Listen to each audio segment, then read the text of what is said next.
Assalamualaikum warahmatullahi wabarakatuh. Saya Nur Aini, guru dari SMA Plus PGRI Cibinong, Kabupaten Bogor. Kali ini kita akan belajar mengenai konsep dasar ilmu ekonomi. Ilmu ekonomi dekat sekali dengan kehidupan kita sehari-hari. Disadari atau tidak, diakui atau tidak, ilmu ekonomi telah menjadi pedoman manusia dalam melakukan tindakan. Dalam kehidupan sehari-hari, berbicara soal ekonomi, sering yang terlintas dalam pikiran kalian adalah uang. Belajar ekonomi tidak sebatas mempelajari uang, akan tetapi lebih dari itu.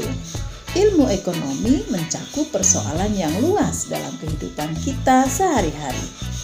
Kebutuhan manusia yang tidak terbatas dihadapkan pada alat pemenuhan kebutuhan yang terbatas, mengharuskan orang menentukan pilihan kebutuhan mana yang harus dipenuhi terlebih dahulu. Hal itulah yang mendasari orang harus mempelajari ilmu ekonomi. Di samping itu, alasan terkuat belajar ekonomi adalah karena siapapun kita dan apapun pekerjaan yang kita lakukan selalu berhubungan dengan ilmu ekonomi. Benarkah demikian? Untuk meyakinkan jawaban kalian, mari simak contoh aktivitas kehidupan sehari-hari yang terkait dengan ilmu ekonomi. Sebelum kita lanjutkan ke materi berikutnya, jangan lupa untuk like, subscribe, komen, dan share video ini. Jika teman kalian akan merayakan ulang tahun, pada saat kalian ingin membelikan kado ulang tahun untuk teman, kalian tentu akan membeli barang yang berkualitas dengan harga sesuai dengan uang yang kalian miliki dan sesuai dengan kebutuhan atau kesukaan teman kalian. Dengan sejumlah uang tertentu, kalian harus melakukan pilihan yang tepat agar dapat memperoleh barang yang diinginkan. Inilah bukti bahwa ilmu ekonomi sangat berperan dalam setiap tindakan manusia dalam kehidupan sehari-hari. Sudahkah kalian dapat memahami apa itu ilmu ekonomi? Ilmu ekonomi sebenarnya merupakan ilmu tentang bagaimana memilih. Oleh karena itu, mengapa ilmu ekonomi penting untuk dipelajari? Jawabannya, karena setiap hari manusia selalu berhadapan dengan kegiatan memilih. Setelah memahami konsep ilmu ekonomi, kalian dapat memahami juga tentang pembagian ilmu ekonomi. Secara umum, ilmu ekonomi dibedakan menjadi 3, yaitu ekonomi deskriptif, teori, dan ekonomi terapan. Ekonomi deskriptif merupakan bagian dari ilmu ekonomi yang tugasnya menggambarkan fakta atau data atau suatu fenomena. Ekonomi teori mempelajari mekanisme bekerjanya variabel-variabel ekonomi yang terbentuk dalam suatu sistem perekonomian. Ekonomi teori dibagi menjadi 2, yaitu ekonomi makro dan ekonomi mikro. Ekonomi makro dan ekonomi mikro sama-sama mempelajari tentang hubungan antara variabel ekonomi. Namun, ada beberapa hal yang membedakan kedua teori tersebut, yakni bahwa ekonomi mikro memfokuskan pembahasannya pada perilaku individual dari pelaku ekonomi, sedangkan ekonomi makro memfokuskan pembahasannya pada perekonomian secara keseluruhan. Ketika mempelajari pendapatan seseorang dan perilakunya dalam konsumsi suatu barang, kalian sedang belajar ekonomi mikro. Namun ketika mempelajari pendapatan nasional dan belanja negara, kalian sedang belajar ekonomi makro. Selanjutnya, ekonomi terapan bertugas menerapkan teori-teori dalam ekonomi makro dan mikro untuk diterapkan dalam bidang tertentu. Misalnya, diterapkan dalam pembangunan, perusahaan, pertanian, dan industri. Selanjutnya, kita akan belajar mengenai prinsip ekonomi. Untuk dapat memahami makna prinsip ekonomi dengan mudah, perhatikan cerita berikut ini. Rini dan Rani merupakan saudara kembar yang duduk di SMA kelas 10. Keduanya sama-sama mendapat uang saku sebesar 100.000 dalam seminggu.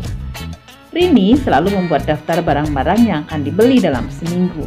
Ia akan mendahulukan membeli barang-barang yang penting dibandingkan untuk jajan atau main-main. Kebutuhan seperti pensil, buku, penghapus, dan penggaris ia dapat cukupi dari uang tersebut. Berbeda dengan Rini, Rani tergolong anak yang hobi berbelanja dan nonton film di bioskop. Ia lebih suka membeli barang-barang aksesoris dan PCB daripada membeli buku atau pensil. Saat membutuhkan buku atau alat tulis lainnya, biasanya Rani meminjam kepada Rini atau bahkan meminta tambahan uang saku kepada orang tuanya. Keduanya sama-sama menyukai nasi goreng. Namun perbedaannya, Rini lebih memilih membelinya di kantin sekolah yang rasanya juga enak dan harganya jauh lebih murah jika dibandingkan dengan nasi goreng di restoran samping sekolah yang sering dikunjungi Rani. Apakah kalian sudah memperoleh gambaran tentang makna dari prinsip ekonomi? Rini dikatakan telah bertindak sesuai dengan prinsip ekonomi karena Rini bertindak bijaksana dalam membelanjakan uangnya, sehingga uang 100.000 yang dimilikinya dapat berguna secara maksimal dan sebaik-baiknya. Adapun tindakan Rani dikatakan kurang sesuai dengan prinsip ekonomi karena ia terbukti ceroboh dan tidak memanfaatkan uang 100.000 secara maksimal, dan akhirnya uang tersebut tidak cukup untuk memenuhi kebutuhannya selama seminggu. Hal ini disebabkan sikap gengsi dan kebiasaan Rina yang telah mengalahkan pertimbangan rasionalnya. Sekarang kalian sudah mengerti kan apa itu prinsip ekonomi? Jadi, prinsip ekonomi merupakan pedoman dalam melakukan tindakan ekonomi secara rasional dan efisien. Efisien artinya dalam melakukan tindakan ekonomi dilakukan dengan mempertimbangkan pengorbanan yang seminimal mungkin untuk mendapatkan manfaat yang optimal. Pokok bahasan selanjutnya adalah inti masalah ekonomi. Untuk dapat memahami inti dari permasalahan ekonomi dengan mudah, perhatikan gambar berikut ini. Gambar tersebut merupakan contoh dari barang-barang yang digunakan untuk memenuhi kebutuhan manusia sehari-hari. Kebutuhan tersebut belum termasuk kebutuhan akan pendidikan, kesehatan, hiburan, barang-barang mewah, dan komunikasi. Setiap orang memiliki kebutuhan yang berbeda-beda. Apakah menurut kalian semua kebutuhan manusia dapat dipenuhi?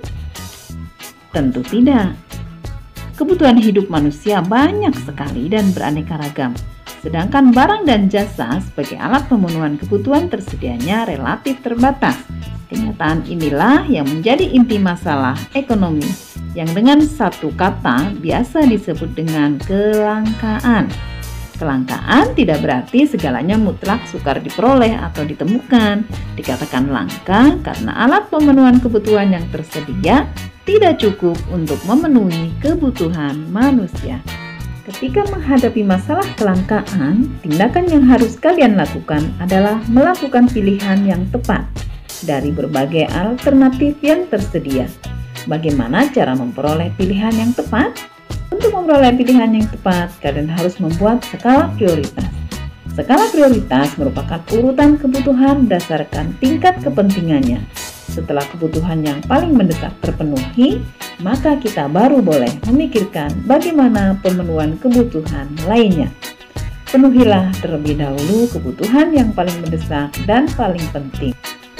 Beberapa pertimbangan dalam menentukan skala prioritas yaitu tingkat urgensi, kesempatan yang dimiliki, pertimbangan masa depan, dan kemampuan diri. Demikian pembahasan materi pada kali ini. Ketemu lagi di video berikutnya. Assalamualaikum warahmatullahi wabarakatuh.